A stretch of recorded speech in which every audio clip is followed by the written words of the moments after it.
because we're not taught properly how to interact with each other. That's why we have some of these disastrous relationships. That's why men and women are not, there's no harmony there between men and women. There's a science behind courting. There's a science behind it. And part of that is not taught. You know, when you're looking for a mate, you should first examine yourself and see what your deficiencies are, see what your strengths are, and then see if you could get someone who's compatible that will help you with your deficiencies, that will strengthen your strengths.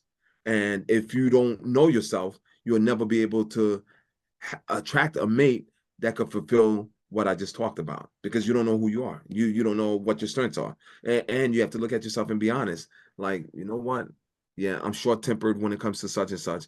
So therefore, I may not need someone who has the same deficiency that I have. I may need someone that could identify that deficiency and help me to eradicate it, help me to make that a strength. And by examining yourself and knowing yourself will help you to identify a mate who would have the same kind of approach to selecting a mate, you know? Yeah, I love that. So last season, we talked about relationships, and one of the things we said is, a lot of times we just focus on chemistry, but Mhm. really it's chemistry because you do have to have the polarity so that you can have the attraction. But there's also compatibility, and you don't have to be the same in everything, but you have to have compatible core values. And I think people are looking at compatibility. Oh, we both like to swim. We both like to hike. No, we both believe in God. We both believe family first. We both believe taking care of our parents when they're older.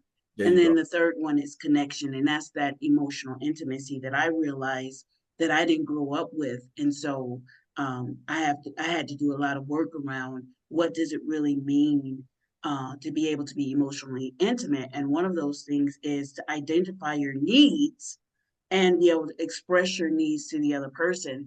And so in one of those podcasts, Liz and I were like, we have needs, don't have needs, because Mm. it feels kind of powerless to admit that you need somebody.